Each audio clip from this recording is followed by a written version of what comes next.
कि जिस संसद भवन का आप विरोध कर रहे हो वो 13 एकड़ में बना है और नेहरू मेमोरियल 52 एकड़ में बना है, इंदिरा गांधी मेमोरियल 45 एकड़ में बना है, 98 यूनिवर्सिटीज गांधी परिवार के नाम पे हैं, 33 हॉस्पिटल गांधी परिवार के नाम पर चलते हैं, 72 चौक सड़कें मार्ग गांधी परिवार के नाम पर है। ओ भाई, तो क्या ये देश गांधी परिवार की जागीर है? अरे बाप रे, ये तो धोती खोल रहा है। इंदिरा गांधी मेमोरियल 45 एकड़ में कहाँ पर है? 45 एकड़ में कहाँ पर है? नई दिल्ली में बना हुआ है। कहाँ पर है? इग्नू यूनिवर्सिटी किसके नाम पर है? इग्नू यूनिवर्सिटी अलग है, मेमोरियल कहाँ पर? ये व्हाट्सएप यूनिवर्सिटी पे जो बीजेपी पढ़ा रही है ना आप लोगों को, इससे बाहर आई। अच्छा, ये अपने फैक्ट्स को चेक कीजिए।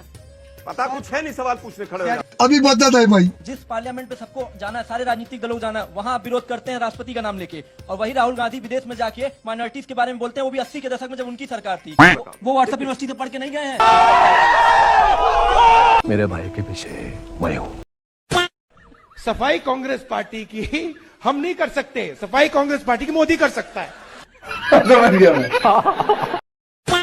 पूरे देश के लिए ये बहुत ही ज्यादा सौभाग्य का दिन है। मैंने जैसे पहले भी कहा है कि हमारे जो प्रधानमंत्री हैं वो हर जगह की जो है सफाई कर रहे हैं। आने वाली ये जनरेशन मैं कहती हूँ बहुत ही भाग्यशाली है जो हमें ऐसे नेता मिले हुए हैं, क्योंकि इतना ज्यादा करप्शन और इतनी ज्यादा जो मैं कहूँगी इंक्रोचमेंट जो लैंड की हुई है, ये जनता की जमीन है और उस पे जो है कानून से ऊपर क्या कोई व्यक्ति, क्या कोई धर्म, क्या कोई समुदाय या कोई भी संस्था क्या कानून से ऊपर हो सकती है।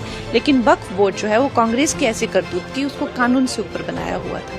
तो ये बिल है, ये जो है उसको कानून के दायरे में लाता है कि किसी आदिवासियों की अगर जमीन छीनी हो, आपके घर को अपना कहते हैं, तो कम से कम उस पर कोई कानूनी कार्रवाई हो सके।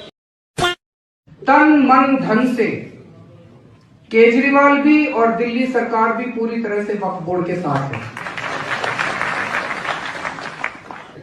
आने वाला समय ये होगा जब वक्फ बोर्ड के पास इतना पैसा होगा जिसकी कोई इंतहा नहीं होगा।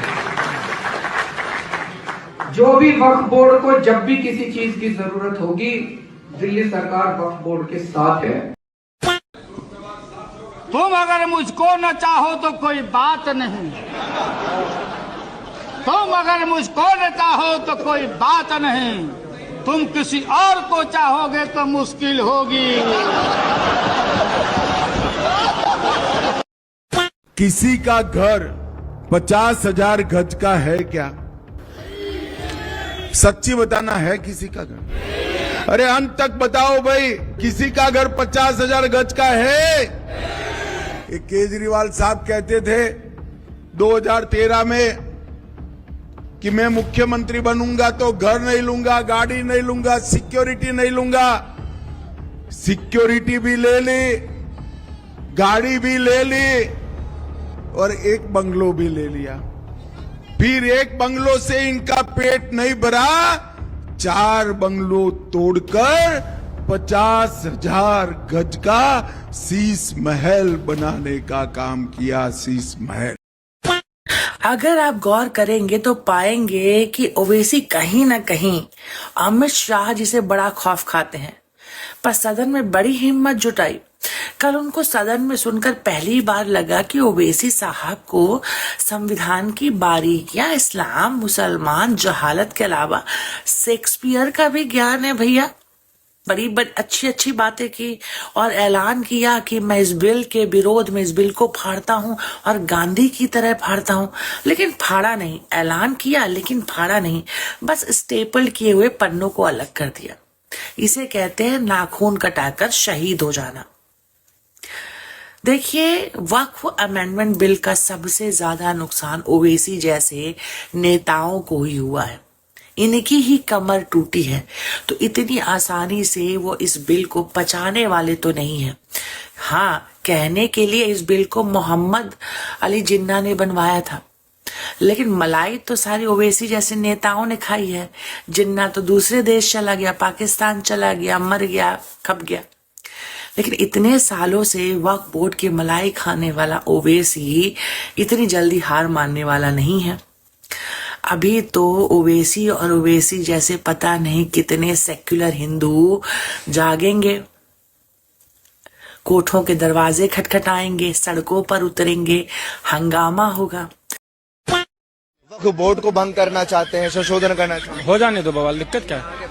कोई 15 मिनट मांग रहा है, बस में 5 मिनट चाहिए था। क्या बात है सर। वक्फ बोर्ड ने सबसे बड़ी खबर यह है कि वक्फ बोर्ड ने जीबी रोड पर धावा बोला, बोल रहे हैं कि हमारी अम्मी यहाँ काम करती थी। 9,40,000 एकड़ की संपत्ति अकेले वक्फ बोर्ड के पास है। भगवान श्री कृष्ण के द्वारका वहां के 2 आइलैंड वक्फ बोर्ड के पास है। प्रयागराज में जहां पर महाकुंभ हुआ वो जमीन वक्फ बोर्ड के पास है। 1,500 वर्ष पुराना हिंदुओं का मंदिर जो कि तमिलनाडु में है, वक्फ बोर्ड ने दावा ठोक दिया। इतना ही नहीं, केरला का पूरा गांव वक्फ बोर्ड एक नाक की तरह निगल चुका है। वक्फ बोर्ड के पास 1950 में 52,000 एकड़, 2009 में 4 लाख एकड़, 2014 में 6 लाख एकड़ और 2024 में 9,40,000 एकड़, यानी कि 1707% से बढ़ोतरी हुई। लेकिन ये सब कुछ होता कैसे था? वक्फ एक्ट 1995 जिसके तहत में वक्फ बोर्ड बिना किसी कागज के आपके संपत्ति के ऊपर सीधे दावा ठोक सकता था और जिसका विरोध करने के लिए आप किसी भी कोर्ट के पास नहीं जा सकते। हैरानी की बात है, क्या ऐसा कोई अधिकार हिंदुओं के पास था? उत्तर आता है नहीं। 2025 के अमेंडमेंट एक्ट में इसी सेक्शन 40 को हटाया गया जिसके तहत में किसी भी संपत्ति को अपने नाम कर लिया जाए, लेकिन इसकी सुनवाई कहीं पर भी नहीं होगी। लेकिन सबसे बड़ा प्रश्न यह होता है कि सेक्युलर का कंट्री कहे जाने वाले इस देश में माइनॉरिटी का डर दिखाकर आज तक कितने ही देश की संपत्ति को लूटा गया है, लेकिन अब ऐसा नहीं चलेगा। अब अपने इस देश के अंदर जितने भी इलीगल प्रॉपर्टी वक्फ बोर्ड ने अपने हाथों में ले रखे हैं, उन सभी को वापस लेना ही हो। पूरी रामायण में कहीं हिंदू शब्द नहीं है। अच्छा। हिमालय समारंभ यावद इंदु सरोवरम तद देव निर्मितम देशम हिंदुस्तानम प्रत्यक्षते, पुराण में लिखा है। यार 100 पुराण है, उनमें आधी फर्जी है। अब आधी फर्जी पुराण भाई बताइए, लिमिट है भाई, अपने शब्द वापस दीजिए। आधी ज्यादा फर्जी। रुको जरा, बड़े जोर जोर से 1.5 गज की जबान निकाल के कहेंगे ये फर्जी है, वो फर्जी है, मगर दूसरे धर्म ग्रंथों के बारे में जैसे कहेंगे, मैं उसका प्रवक्ता थोड़ी हूँ, मेरे को उससे मतलब नहीं है। मगर जब आप कहेंगे शरिया, नहीं शरिया तो होना चाहिए, जिहाद, खुद जिहाद का इतना मतलब समझाने लगेंगे जितना कोई मौलाना ना समझा पाएगा। वो जो जनाब हैं राहुल गांधी, वो तो कभी इटली चले जाते हैं, नान के चले जाते हैं मामा जी के पास। जब भी कोई देश का कोई इंपॉर्टेंट सेशन होता है तब वो अमेरिका बैठे होते हैं, है ना।